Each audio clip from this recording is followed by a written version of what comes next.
going to find that out very soon. Well, you know, there's another thing too. I've had over the last 20 years so many cameras on me. Oh, Lord.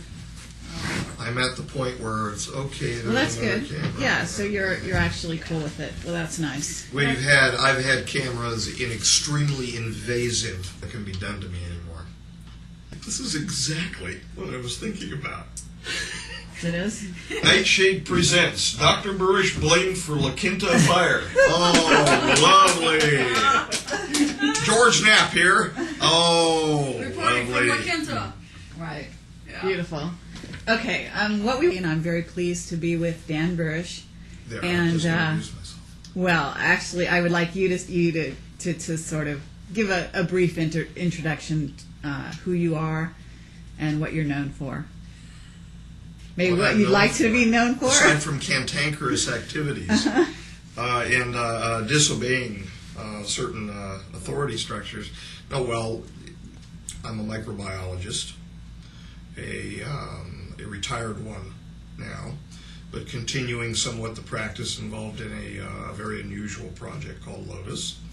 I am a 20-year retiree from Majestic, first having been brought in 1986 under the auspices of the Committee of the Majority, and specifically working for the Majestic 12, assigned to Project Aquarius.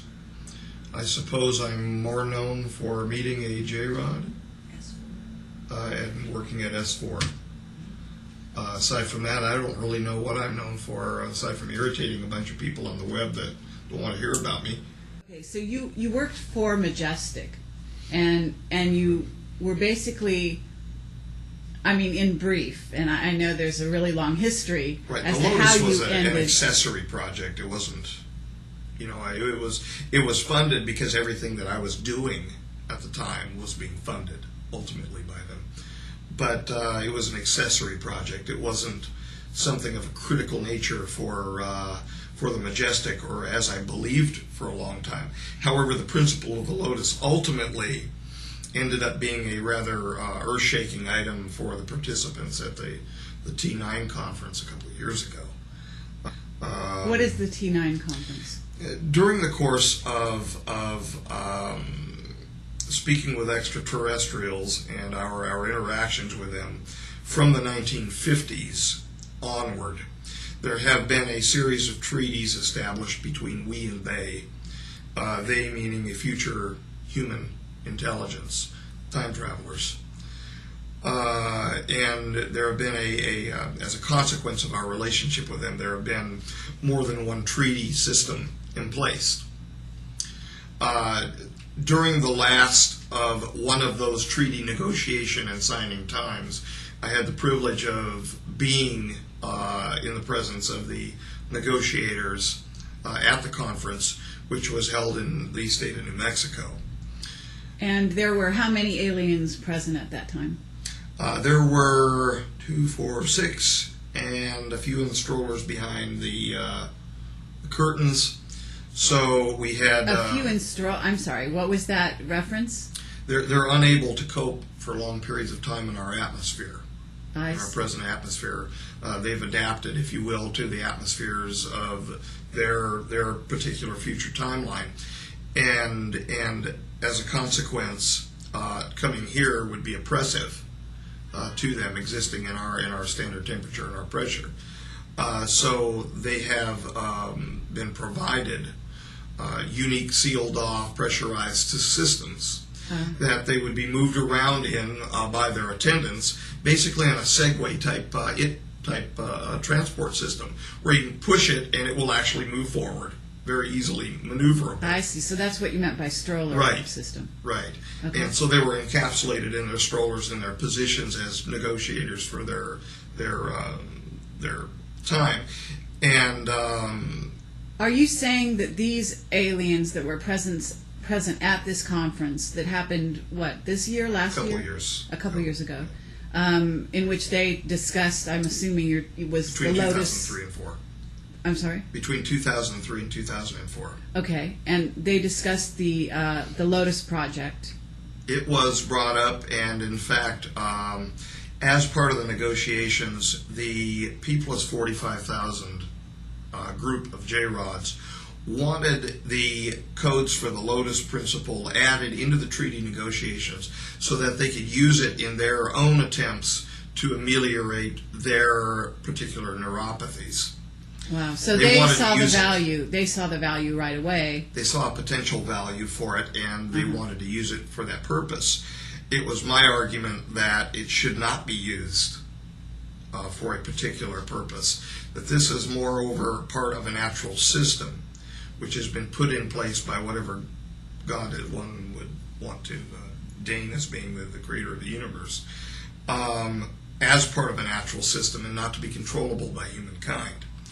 Or by alien kind, by well, you they're know, by humans. inference? They're Okay, human you lineage. consider them humans. They're humans. Okay. They're human beings, So- albeit different from what we would expect to see as a human being. But then again, if we look in the history, the presently accepted history of the evolution of humankind, if one were to walk into a conference held by Neanderthals, one would be taken aback.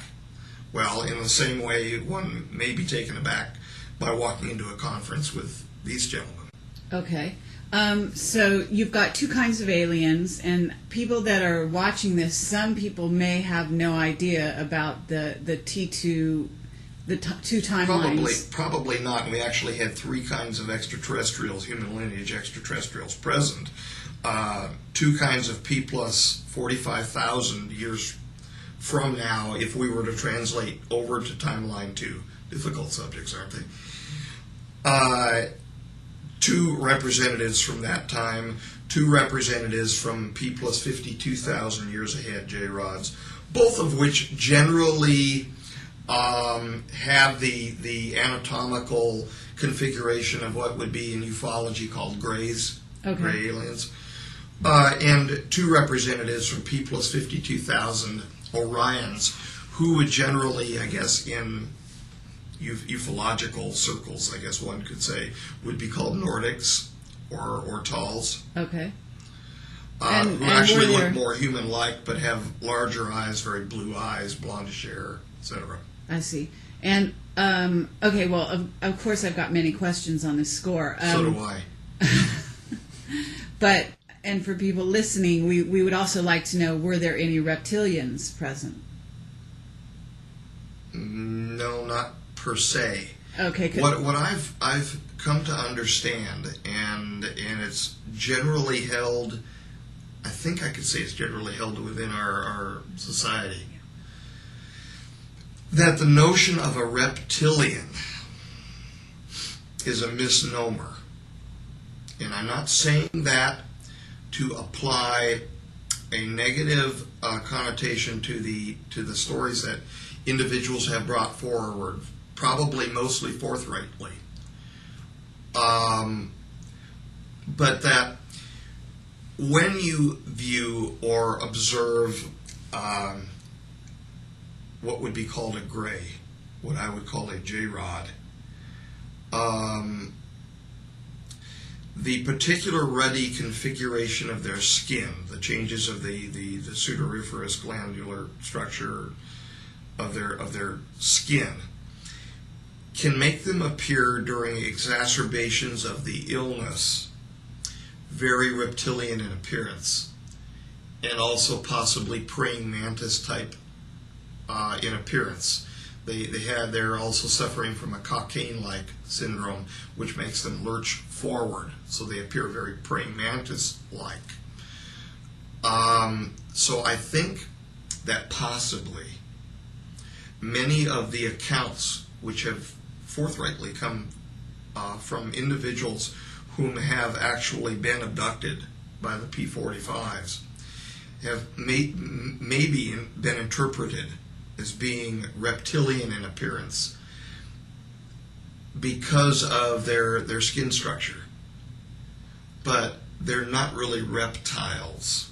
Okay. Now, I'm not saying, I'm trying to be inclusive here, that there are things in the mind of man and in the glorious universe of God that I don't know.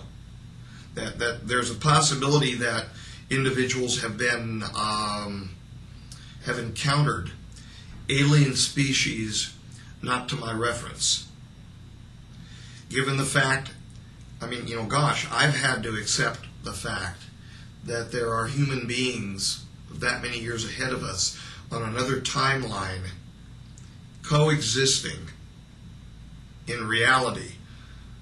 How hard would it be for me to accept that there are other extraterrestrials of non-human lineage, of which I've only been briefed about one, which is an extra-dimensional species, whom have referenced other extraterrestrial species that I know nothing about. Mm-hmm. How hard is it for me to accept that after I've been in the presence of a human lineage extraterrestrial? I don't have a problem with that, but at the same time, I don't have evidence to support it either. Reptilian in that if one were under stress and one had no previous reference to their biology, their pathophysiology, their particular problems, one could reasonably expect out of a group of people experiencing them that more than 50% of the group could probably say that they were reptilian in appearance. Okay, that's interesting. That's the best I so can their say. appearance morphs to some degree into more of a reptilian under stress. Is what you're saying? I'm saying maybe that you people don't like could the word interpret morph. them that way. Okay. Reasonably be expected Visually. to interpret them that way if they do not have a scientific grounding in what they're looking at. Sure.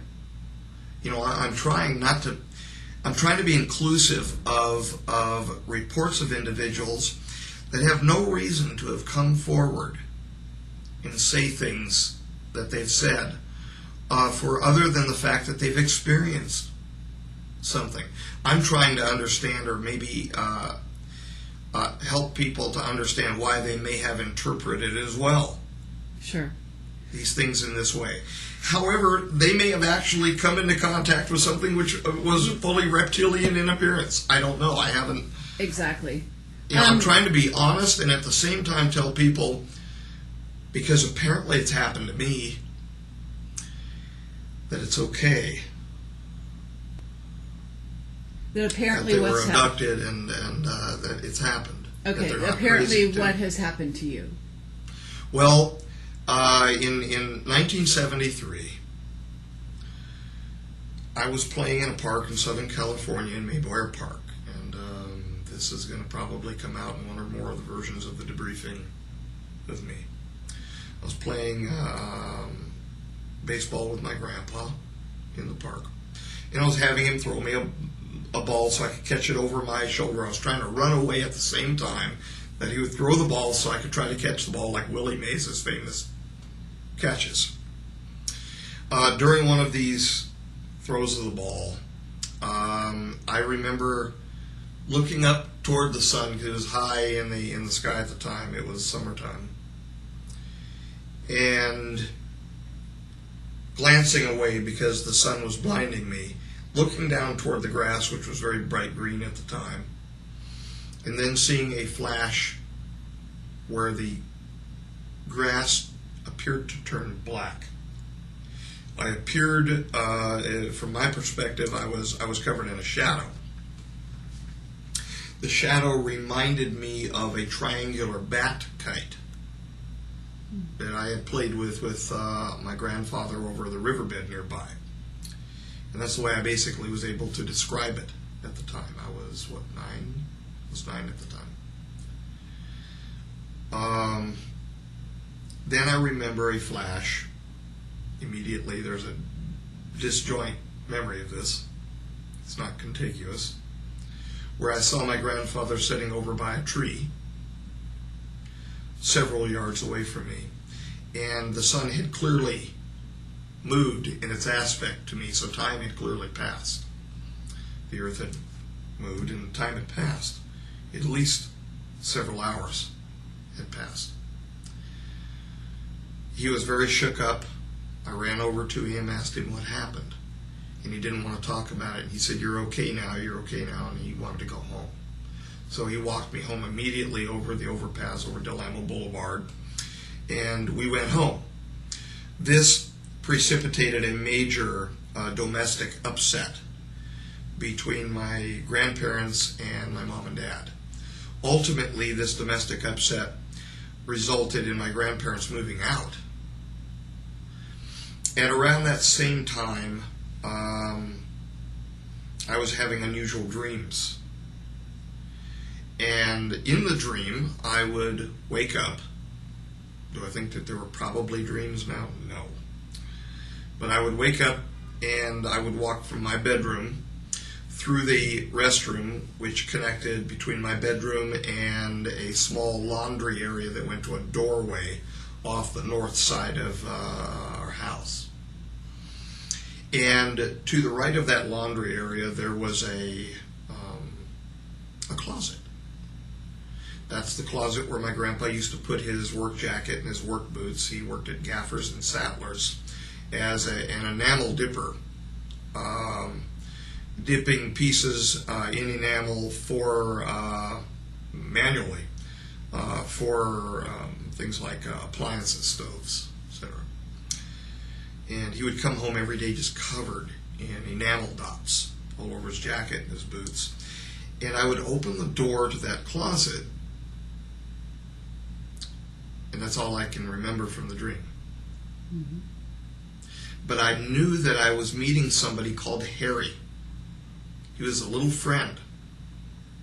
And I know that as knowledge that I met a little friend there, but I have no visual memory of what Harry looked like.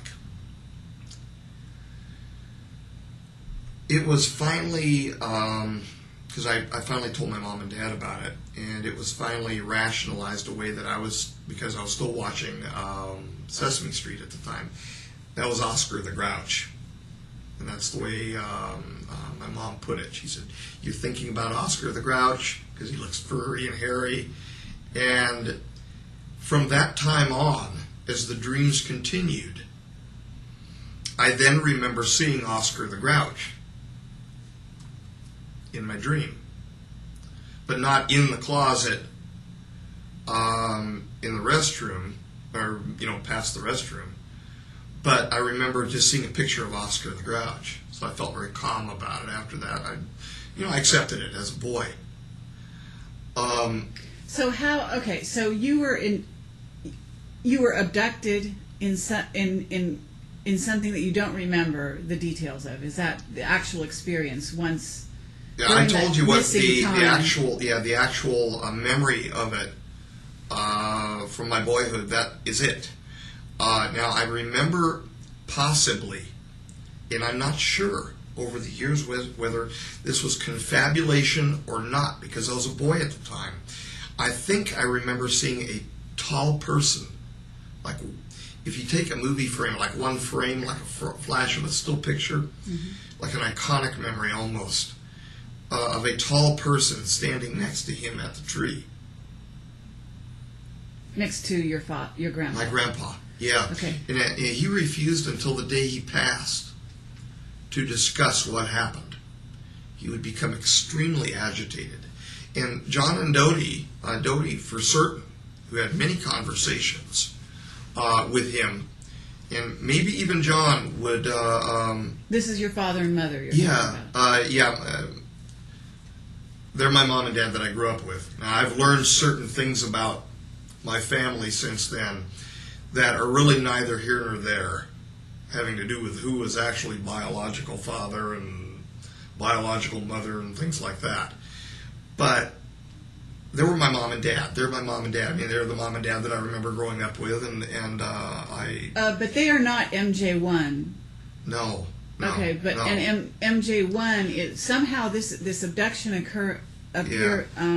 experience seemed to have resulted in you becoming or being viewed as the son of MJ1. Is that correct? Right. What happened is this. I also learned of what happened to me from Kaela, the J-Rod that I met at S4. He showed me from his perspective what had happened to me in 1973.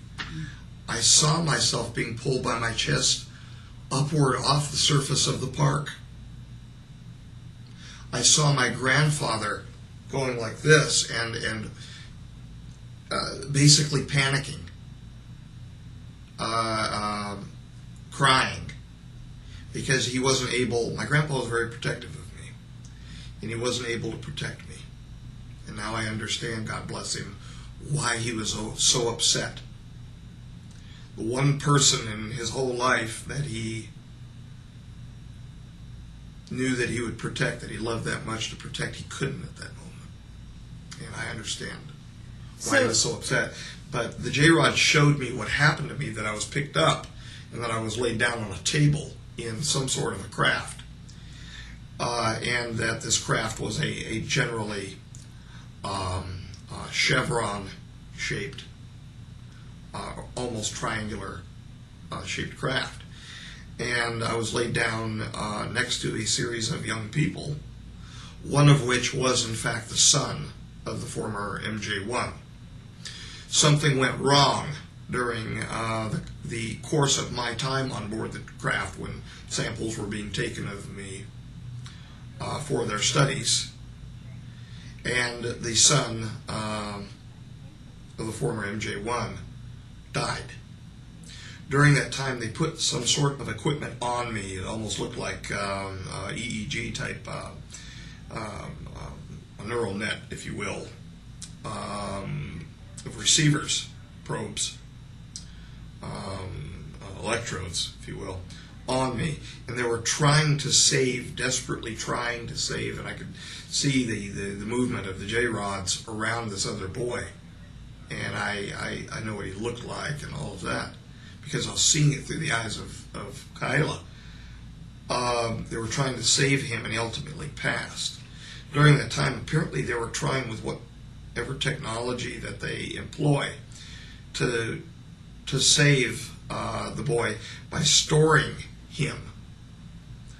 That Kyla was with the P-45s at the time. These were P-45,000 J-rods.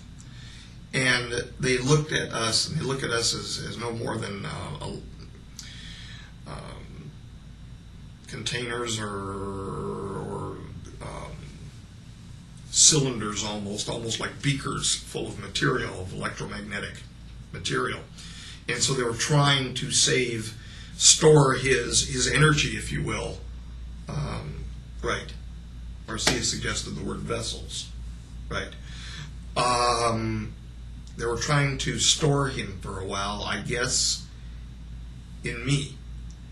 Now, my memory of myself at the time was a rather dull boy that liked to play baseball and with G.I. Joes and things like that. The record of me at the time was that I had an okay acuity in science. That's what the elementary school teachers were saying. I don't remember having acuity like that in science. And there's a disjoint in my own story of myself because of this. Because after I was put down back in the park, over the course of the next couple of years, there were changes in me. But then again, there should have been, because I was growing up. But there was a substantive intellectual change in me, where I was no longer interested in those same things of my youth. Was that maturation? Probably some of it. Was it a change as a result of what was done with me on board the craft? The Majestic thinks so. Thinks that it had something to do with that other boy, because that other boy was known as very bright in the sciences. And all of a sudden, true enough, I got a hankering for Erlenmeyer flasks and boiling flasks and microscopes that I had never had before. Okay, but... And I've possessed ever since. On some level, the MJ1's son that was on the craft next to you, that possibly received a soul transfer from, is the MJ group had to be cognizant of what was going on. In other words, They knew that had happened. and they knew during the time. He's admitted to me that they knew that had happened at the time. But in other words, was this so you were chosen in a sense? I believe that I was. The only evidence, I don't know. Sure. I don't know. The evidence that I have was that I was, from hearing about the sampling program, was that I was picked up as a random population sample. The son of a blue-collar worker, and just the son of my family was total blue-collar.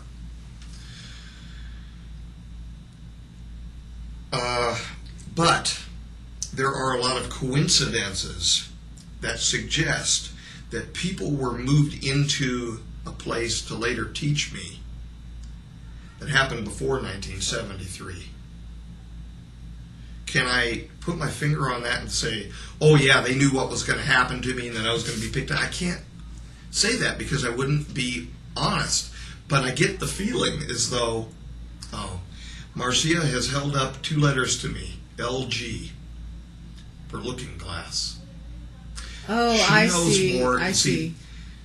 I see. I'm sitting here in the presence of an individual that actually knows more of the truth and cannot tell me, for whatever reason, more of the truth about what's happened to me than I know. Okay. She's just held up the letters LG for Looking Glass. She's indicating to me that they knew. In other words, and Looking Glass is the ability to look into the future. So what you're suggesting is that machine for that use, yeah. MJ12 was using Looking Glass, perhaps saw that the first son of MJ1 was going to die, and planned to groom you to carry on. It's possible. In his place on some level. It's possible. Mm-hmm. But I've never been told by them that. Did J-Rod... Excuse me, but the hints have been, forthcoming that is the reality involved. Because, even, and I don't know for certain that he was ever read into the program. God bless him, Jim, my mentor, Dr. Jim Reynolds. He was moved into places that almost set him up perfectly for Dodie's call, my mom's call that day, to talk with him at Long Beach Memorial Hospital. And she has since admitted, she admitted to Marcy that she received a sum of money. There are some not good things here, and I still love them both for everything that they've done for me.